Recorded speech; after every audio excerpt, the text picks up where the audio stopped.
कैसे हो आप लोग। स्वागत है आपका अपने चैनल आर के कहानी पर। तो फ्रेंड्स, आज मैं फिर से लेके आया हूँ पारिवारिक और बहुत ही ज़्यादा इंटरेस्टिंग स्टोरी। शीर्षक का नाम है गंवार और आवारा भाई। एक गांव में एक घर था। वहाँ 3 भाई और एक बहन रहा करते थे। बड़ा और छोटा भाई पढ़ने में बहुत होशियार था। इन चारों भाई बहन के माता पिता अपने चारों बच्चों से बहुत प्यार करते थे, लेकिन बीच वाले लड़के से थोड़ा परेशान रहा करते थे। बड़ा लड़का पढ़ने में होशियार था, इसलिए वह पढ़ लिख कर बहुत बड़ा वैज्ञानिक बन गया। छोटा लड़का भी पढ़ने में कमजोर नहीं था, उसने भी मेहनत करके डॉक्टर बन गया। लेकिन बीच वाला लड़का पढ़ाई के मामले में बिल्कुल लापरवाह था और वह गांव में इधर उधर घूमता और लोग उसे मूर्ख और गंवार कहने लगे थे। माता पिता ने सभी की शादी कर दी। बड़े भाई और छोटे भाई की शादी लव मैरिज से की गई थी। बहन की शादी माता पिता के पसंद से की गई थी। मझले भाई की शादी अभी तय नहीं हुई थी। माँ बाप उसके शादी के लिए लड़की की खोज कर रहे थे। बहन की शादी अच्छे घराने में की गई थी। परिवार बहुत ही धनी एवं नामी गिरामी था। अब मझले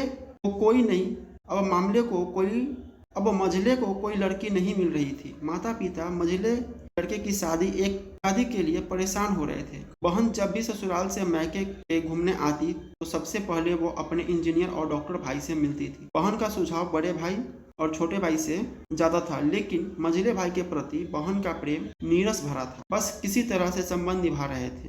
मझला भाई कोई नौकरी नहीं करता था, इसलिए वो बहन को कुछ नहीं दे पाता, जबकि डॉक्टर भाई और इंजीनियर भाई बहन को बहुत से गिफ्ट देकर विदा किया करते थे। मझला भाई अपने खर्चों को चलाने के लिए दिहाड़ी मजदूरी करने लगा। उसने ज्यादा पढ़ाई नहीं की थी, इसलिए उसे कोई नौकरी नहीं मिल पा रही थी। मझले की शादी के सपने देखते देखते पिता गुजर गए। माँ को अब तीनों भाइयों के बंटवारे की चिंता सताने लगी, इसलिए उसने आनन फानन में अपने मैके की एक सीधी सादी लड़की से अपने मझले लड़के की शादी करवा दी। शादी होते ही न जाने क्या हुआ कि मझला बड़े लगन से काम करने लगा। उसके दोस्त जब भी उसे ताश खेलने के लिए या दारू पीने के लिए अड्डे में बुलाया तो वह मना कर देता था और कोई ना कोई बहाना बना देता था। उसके दोस्त कहते कि जब से मझले की शादी हुई है वह बीवी का गुलाम हो गया है। मझले हंसकर उनकी बातों को नकार देता था। वह कहता था कि ऐसी बात नहीं है, पहले मैं अकेला पेट था, पहले अपने हिस्से की रोटी किसी तरह से मिल जाया करती थी, लेकिन अब हम 2 पेट हो गए हैं। आज हम 2 हैं, कल तीसरा सदस्य भी आएगा। घर वाले और गांव वाले मुझे नालायक कहते हैं तो कोई दिक्कत नहीं है, मगर मेरी पत्नी मुझे कभी नालायक कहे तो मेरी मर्दानगी पर एक भद्दा गाली है, क्योंकि एक पत्नी के लिए उसका पति उसका घमंड, इज्जत और उम्मीद होता है। उसके घर के सदस्यों ने मुझ पर विश्वास करके अपनी बेटी का हाथ मेरे हाथों में दिया होगा। उनके भरोसे को मैं कैसे तोड़ सकता हूँ। इधर मझिले के घर में उसका बड़ा और छोटा भाई और उनकी पत्नियां के साथ आपस में मिलकर कपट से भरा फैसला करते हैं कि घर की पूरी संपत्ति का बंटवारा किया जाना जरूरी है, क्योंकि हम दोनों भाई लाखों कमाते हैं मगर मझला कुछ नहीं कमाता। उसका खर्चा भी हमें उठाना पड़ता है। कल उसके बच्चे होंगे, उनका भी खर्चा हमें ही उठाना होगा।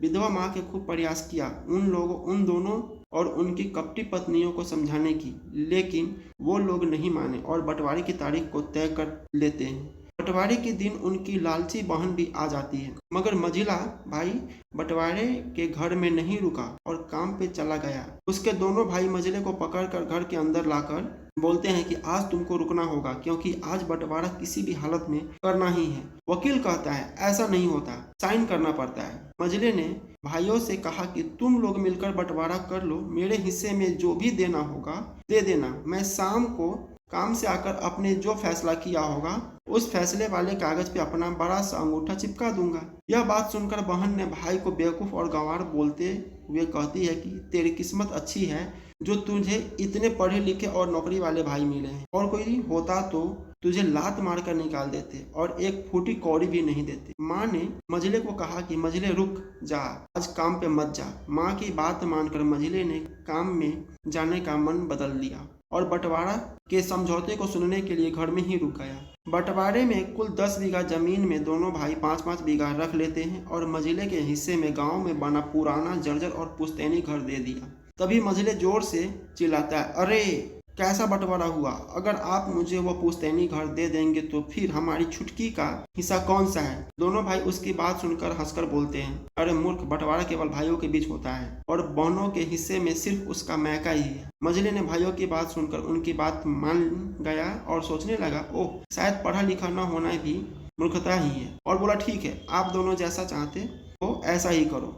मेरे हिस्से की वसीयत में मैं अपनी मेरी प्यारी बहन छुटकी के नाम कर देता हूँ। दोनों भाई मजले की बात सुनकर चकित होकर बोलते हैं, और तू क्या करेगा जब तू अपने हिस्से की वसीयत छोटकी को दे देगा? मजले ने माँ की ओर देखकर मुस्कुराते हुए बोला, मेरे हिस्से में माँ है ना, मुझे और क्या चाहिए? फिर उसने अपनी बीवी संतोषी की ओर देखकर बोला, संतोषी तुम बताओ, क्या मैं गलत बोल रहा हूँ? संतोषी अपनी सास से बोलती है कि इससे बड़ी वसीयत क्या होगी मेरे लिए कि मुझे माँ जैसी सासू मिली और बाप जैसा ख्याल रखने वाला पति। बस यही वो शब्द थे जिसके बाद घर में सन्नाटा छा गया।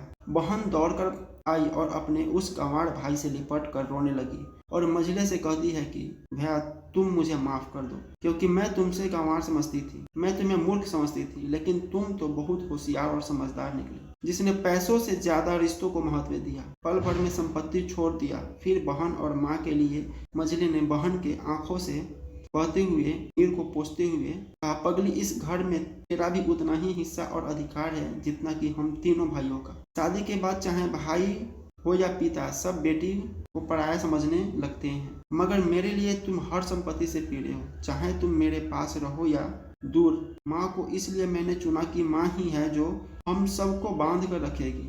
माँ मेरे साथ रहेगी तो तुम सब हमेशा मुझे याद आओगे, क्योंकि ये वही कोख है जहाँ हम सब ने साथ साथ 9 महीने गुजारे। माँ के साथ तुम्हारी यादों को भी मैं रख रहा हूँ। मजले की यह सब बात सुनकर उसके पढ़े लिखे भाई अपने को अनपढ़ और बौना महसूस कर रहे थे। दोनों भाई भी दौड़कर मजले के पास आए और उससे लिपट कर रोते रोते कहते हैं, आज तो तू सचमुच का बाबा लग रहा है। सबकी पलकों पे पानी ही पानी, सब एक साथ फिर से रहने लगे। तो फ्रेंड्स, कैसा लगा वीडियो कमेंट करके बताइए और हमारे चैनल को सब्सक्राइब जरूर कर दीजिएगा। मिलते हैं अगले स्टोरी में।